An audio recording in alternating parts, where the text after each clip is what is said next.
Cuando hablamos de Jesús, muchos de nosotros pensamos en lo que aprendimos en la iglesia o vimos en películas, pero hay muchos aspectos de su vida que no son tan conocidos. Desde detalles sobre su infancia hasta curiosidades sobre su vida cotidiana, hoy te voy a compartir 10 datos sorprendentes sobre Jesús que probablemente no sabías. Quédate hasta el final, porque el número 10 te hará ver a Jesús desde una perspectiva completamente nueva. 1. Su aspecto físico no es descrito en la Biblia. La Biblia no ofrece detalles sobre el aspecto físico de Jesús. En los Evangelios, no se menciona cómo era su rostro, su altura, el color de su piel, ojos o cabello. Esto puede deberse a que los escritores estaban más enfocados en transmitir su mensaje y enseñanzas que en describir su apariencia. Sin embargo, la imagen que muchos tienen de Jesús, un hombre con cabello largo, castaño claro, piel clara y ojos azules, proviene de interpretaciones artísticas, sobre todo de artistas europeos del Renacimiento, como Leonardo da Vinci y Michelangelo. Estas representaciones reflejan los ideales de belleza de la época y región en que fueron creadas, más que una descripción histórica. Históricamente, Jesús era un hombre judío de la región de Galilea, lo que sugiere que probablemente tenía características comunes entre los habitantes de esa zona en el siglo I: piel más oscura, cabello corto y rizado, y una estatura promedio más baja comparada con estándares actuales. En 2015, científicos y arqueólogos recrearon una posible imagen de Jesús basada en cráneos de la época y descripciones generales de los judíos del Medio Oriente en ese tiempo. Según este estudio, Jesús probablemente tenía una piel oscura, cabello corto y rizado, y rasgos faciales diferentes a las representaciones tradicionales occidentales. Esta falta de descripción en los evangelios también resalta un mensaje teológico. El enfoque en Jesús no está en su físico, sino en su mensaje, carácter y obra. 2. No se sabe exactamente cuándo nació.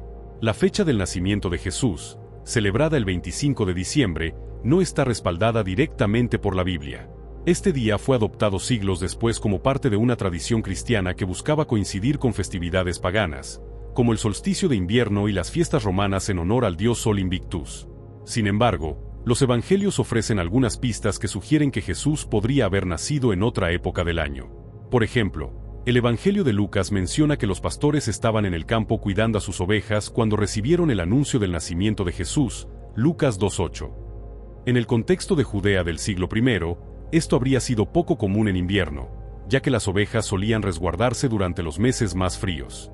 Los pastores acostumbraban pastorear al aire libre en primavera o principios de otoño, cuando las temperaturas eran más suaves y había suficiente pasto disponible. Además, algunos estudiosos han relacionado la posible fecha del nacimiento de Jesús con eventos históricos y calendarios judíos. Según cálculos basados en la concepción de Juan el Bautista, que se menciona en el Evangelio de Lucas, algunos proponen que Jesús pudo haber nacido en septiembre u octubre, coincidiendo con la festividad judía de Sukkot, también conocida como la fiesta de los tabernáculos. Por otro lado, hay quienes argumentan que pudo haber nacido en primavera, ya que esta estación simboliza renovación y esperanza, temas estrechamente relacionados con la llegada del Mesías. En resumen, aunque el 25 de diciembre es una fecha simbólica que tiene un profundo significado para los cristianos, el análisis histórico y bíblico sugiere que Jesús probablemente nació en primavera o en otoño, en una fecha que sigue siendo un misterio. 3. Era carpintero. La referencia a Jesús como carpintero aparece en el Evangelio de Marcos, 6:3, donde los habitantes de Nazaret, al escucharlo enseñar, se preguntan, ¿no es este el carpintero, el hijo de María? Este pasaje no solo revela el oficio de Jesús antes de comenzar su ministerio público, sino que también refleja cómo era visto por quienes lo conocían en su entorno cotidiano. La palabra griega usada en el texto original para carpintero es *tecton*, que puede traducirse como artesano o trabajador manual. Aunque tradicionalmente se asocia este término con la carpintería, también podría referirse a alguien que trabajaba con piedra o metal, lo cual era común en una región como Galilea, donde la madera no era tan abundante como en otras partes del mundo. Es posible que Jesús y José se dedicaran a una variedad de tareas, desde construir muebles hasta participar en proyectos de construcción. Este oficio de carpintero es significativo en varios sentidos. En primer lugar, refleja que Jesús tuvo una vida laboral antes de iniciar su ministerio, lo que lo conecta con la experiencia cotidiana de las personas comunes. Este aspecto humaniza a Jesús y muestra que compartió las luchas y responsabilidades de una vida de trabajo manual. Además, el hecho de que Jesús sea identificado como el carpintero también indica que probablemente trabajó junto a su padre, José, aprendiendo el oficio desde joven. Esto era común en las familias judías de la época, donde los hijos aprendían las habilidades de sus padres para continuar con el sustento del hogar. El trabajo de carpintero también podría tener un simbolismo espiritual. Construir y reparar son tareas que evocan la idea de renovación, algo que Jesús llevaría al ámbito espiritual en su ministerio. Desde la construcción literal hasta la construcción de una relación entre la humanidad y Dios, el oficio de Jesús como carpintero puede verse como una metáfora de su misión. Aunque la Biblia no detalla mucho sobre esta etapa de la vida de Jesús, el hecho de que trabajara como carpintero refleja su conexión con la humanidad y su comprensión de las luchas y alegrías de la vida cotidiana. Esto hace que su mensaje sea aún más accesible y cercano para quienes lo siguen. 4. Tuvo hermanos y hermanas. En el Evangelio de Mateo 13, 55-56, se menciona que Jesús tenía hermanos y hermanas. ¿No es este el hijo del carpintero? ¿No se llama su madre María, y sus hermanos Santiago, José, Simón y Judas? ¿No están todas sus hermanas con nosotros? Este pasaje ha dado lugar a siglos de debate teológico sobre quiénes eran exactamente estas personas y cuál era su relación con Jesús. Interpretaciones principales. Hermanos biológicos. Algunos sostienen que estos hermanos y hermanas eran hijos biológicos de María y José, nacidos después de Jesús. Este punto de vista es más común entre protestantes, quienes consideran que María y José vivieron como un matrimonio normal tras el nacimiento de Jesús. Según esta interpretación, Santiago, también conocido como Santiago el Justo, y Judas, posiblemente autor de la epístola de Judas, serían hermanos menores de Jesús. Hermanos y hermanas como primos. En la tradición católica, ortodoxa y algunas ramas del cristianismo, se defiende la doctrina de la perpetua virginidad de María. En este contexto, se argumenta que los términos griegos usados en el texto, adelpoi, hermanos, y adelpai, hermanas, pueden significar primos o parientes cercanos. Esta interpretación se basa en el uso flexible de estas palabras en la cultura semítica de la época, donde no existía un término específico para designar primos. Hermanos y hermanas como hijos de José de un matrimonio previo. Otra interpretación, especialmente común en las tradiciones ortodoxas, es que los hermanos de Jesús eran hijos de José de un matrimonio anterior. Según esta teoría, José habría enviudado antes de casarse con María, lo que explicaría por qué estos hermanos son mencionados en los evangelios, pero no se describe que María los haya dado a luz. Implicaciones teológicas y culturales. Independientemente de la interpretación, estos pasajes subrayan que Jesús creció en un entorno familiar, rodeado de personas con relaciones humanas comunes, como hermanos o primos. Este contexto familiar refuerza su humanidad y lo conecta aún más con las experiencias cotidianas de quienes lo siguieron. Santiago, mencionado en este pasaje, tuvo un papel destacado en la iglesia primitiva, convirtiéndose en el líder de la comunidad cristiana en Jerusalén. Esto sugiere que la familia de Jesús tuvo una influencia importante en el desarrollo del cristianismo temprano. 5. Fue bautizado a los 30 años. El bautismo de Jesús, relatado en los 4 evangelios, marca un momento fundamental en su vida y el inicio de su ministerio público. Según el Evangelio de Lucas 3:23, Jesús tenía unos 30 años cuando fue bautizado por Juan el Bautista en el río Jordán. Este evento no solo es significativo en su propia vida, sino que también establece el comienzo de una nueva etapa en la historia de la salvación. Juan el Bautista estaba predicando un mensaje de arrepentimiento y preparaba a las personas para la llegada del Mesías.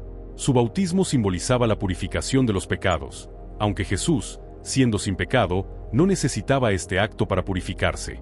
En el Evangelio de Mateo 3:13-15, Juan incluso intenta detener a Jesús, diciendo: «Yo necesito ser bautizado por ti, y tú vienes a mí».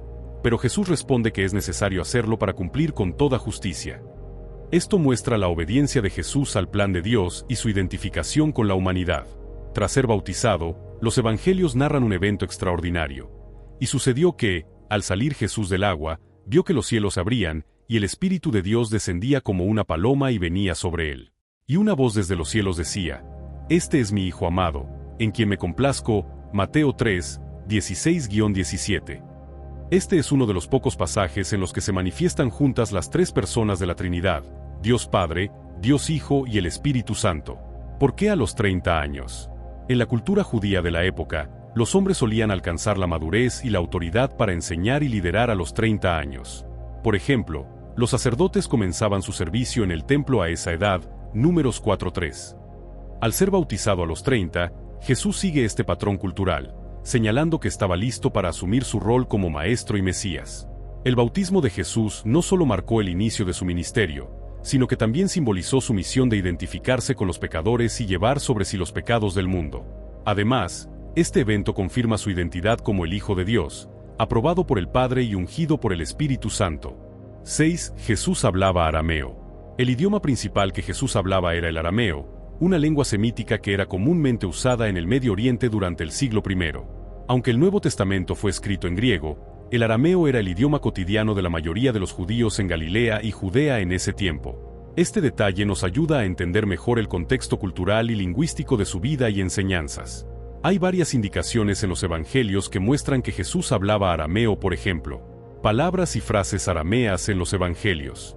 Aunque los evangelios fueron escritos en griego, conservan algunas frases en arameo que Jesús dijo, como Talita cum, Marcos 5:41 niña, levántate.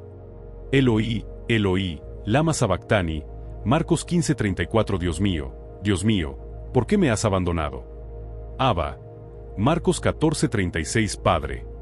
El arameo en los nombres y lugares. Muchos nombres de personas y lugares tienen origen arameo, como Bartolomé, hijo de Tolmai, y Gólgota, lugar de la calavera. Uso popular en Judea y Galilea. En el siglo I, el arameo era el idioma cotidiano en Galilea, donde Jesús vivió y predicó. Era el idioma más accesible para las personas a las que enseñaba, especialmente en áreas rurales. ¿Por qué el Nuevo Testamento está en griego? Aunque Jesús hablaba arameo, los autores del Nuevo Testamento escribieron en griego porque era el lingua franca del Imperio Romano, lo que permitió que su mensaje se difundiera a una audiencia más amplia. Sin embargo, la influencia del arameo se percibe en los textos, especialmente en las expresiones y giros lingüísticos. 7. Predicó principalmente en áreas rurales. Jesús centró la mayor parte de su ministerio en áreas rurales y pequeñas comunidades de Galilea, como Capernaum, Nazaret y las aldeas circundantes, en lugar de grandes ciudades como Jerusalén. Este enfoque es significativo porque muestra su conexión con la gente común y su compromiso con aquellos que vivían lejos del poder político y religioso de la época. Su elección de Galilea. Galilea era una región diversa y, en cierto sentido, marginal dentro del contexto de Judea. Estaba habitada por agricultores, pescadores y comerciantes, y tenía una mezcla de culturas judías y gentiles. Jesús eligió esta región como el centro de su actividad, posiblemente porque su mensaje podía resonar más fácilmente entre las personas humildes que allí vivían. Nazaret fue su lugar de crianza, una aldea pequeña y poco prominente. Esto refleja su identificación con la gente sencilla. Capernaum, considerada su ciudad, Mateo 9:1, fue el lugar donde estableció su base durante el ministerio, situada junto al mar de Galilea, un área clave para la pesca y el comercio. 8. Era un refugiado en su infancia. En el Evangelio de Mateo 2:13-15, se relata que después de que los magos visitaran a Jesús, un ángel del Señor apareció en sueños a José y le dijo, levántate, toma al niño y a su madre, y huye a Egipto, y quédate allí hasta que yo te lo diga, porque Herodes va a buscar al niño para matarlo. Este episodio, conocido como la huida a Egipto, es un momento crucial en la infancia de Jesús y tiene tanto un significado histórico como teológico. El contexto de la huida. El rey Herodes, al enterarse del nacimiento de un rey de los judíos anunciado por los magos, se sintió amenazado en su poder y ordenó la matanza de todos los niños menores de 2 años en Belén y sus alrededores, Mateo 2:16. Este evento, conocido como la masacre de los inocentes, llevó a la familia de Jesús a escapar hacia Egipto, una región fuera del alcance de Herodes y con una significativa población judía, lo que les permitió encontrar refugio. Significado histórico. La huida a Egipto no solo refleja una reacción ante una amenaza inmediata, sino que también conecta a Jesús con la historia de Israel. Egipto había sido un lugar de refugio en varios momentos del Antiguo Testamento. Por ejemplo, Jacob y su familia se establecieron en Egipto durante la hambruna, Génesis 46, y Moisés fue salvado en ese mismo territorio antes de liderar el Éxodo. Cumplimiento de la profecía. Mateo presenta este evento como el cumplimiento de una profecía. De Egipto llamé a mi hijo, Mateo 2:15, una referencia a Oseas 11:1. Aunque en su contexto original esta profecía se refiere al pueblo de Israel, Mateo la aplica a Jesús, quien es visto como el cumplimiento de la historia y las promesas de Israel. Este episodio simboliza varias cosas importantes. Jesús como el nuevo Moisés. Así como Moisés fue salvado de un decreto de muerte y luego liberó a Israel, Jesús sería el libertador espiritual de toda la humanidad. Identificación con los exiliados y perseguidos.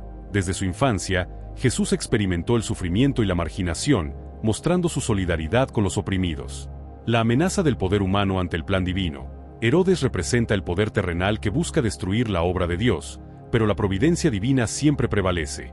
Después de la muerte de Herodes, un ángel volvió a aparecer a José en sueños, indicándole que era seguro regresar. Sin embargo, al enterarse de que Arquelao, el hijo de Herodes, reinaba en Judea, la familia se estableció en Nazaret, en la región de Galilea. Mateo 2, 19-23. 9. Caminó más de lo que parece.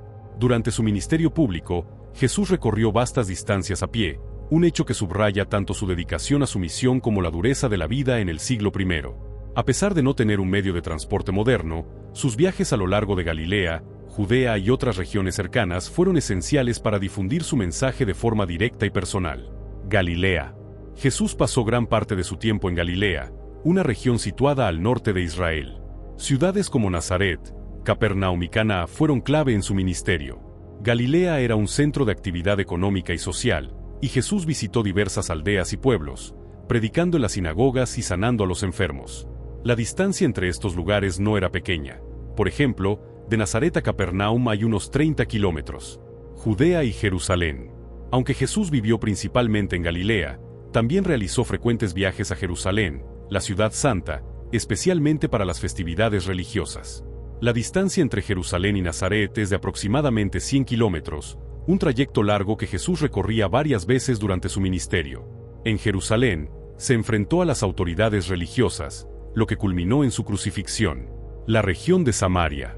Aunque los judíos tradicionalmente evitaban Samaria debido a la enemistad entre ellos y los samaritanos, Jesús cruzó esta región en varias ocasiones. Uno de los relatos más conocidos es el encuentro de Jesús con la mujer samaritana en el pozo de Jacob, Juan 4, 1-42. Este acto de cruzar a Samaria muestra su mensaje de inclusión y amor hacia todos, independientemente de las barreras culturales o religiosas. Decápolis y las regiones vecinas. Jesús también viajó por otras regiones fuera de Judea y Galilea, como Decápolis, una región de 10 ciudades predominantemente gentiles. En estos viajes, sanó a personas y enseñó, expandiendo así su mensaje a un público más diverso. Aunque no se puede calcular con exactitud, los evangelios indican que Jesús caminó cientos de kilómetros durante su ministerio. Desde sus desplazamientos locales en Galilea hasta sus largos viajes a Jerusalén, Jesús caminaba de un lugar a otro, lo que refleja tanto la sencillez de su vida como la intensidad de su ministerio. Por ejemplo, en las peregrinaciones a Jerusalén para las festividades judías, Jesús probablemente recorrió de 100 a 150 kilómetros cada vez, lo que multiplicado por las veces que visitó la ciudad, equivale a una significativa cantidad de kilómetros recorridos. 10. Su muerte alteró un calendario. El nacimiento de Jesús, que se estima ocurrió alrededor del año 4 a.C., tiene un impacto trascendental no solo en la historia religiosa, sino también en la forma en que medimos el tiempo. Aunque el calendario occidental actual está basado en el supuesto año de su nacimiento, investigaciones históricas y astronómicas han demostrado que la fecha exacta del nacimiento de Jesús no coincide con el comienzo de la era cristiana, un tema que involucra tanto la historia como el ajuste de los calendarios a lo largo de los siglos. El calendario gregoriano y el comienzo de la era cristiana. En el siglo VI, el monje Dionisio el Exiguo fue quien introdujo la idea de organizar el calendario cristiano alrededor del nacimiento de Jesús. Dionisio propuso dividir la historia en dos grandes eras: antes del nacimiento de Cristo, denominado antes de Cristo, AC, y después de su nacimiento, después de Cristo, DC. Su cálculo, sin embargo, se basaba en estimaciones que ahora sabemos que no eran precisas.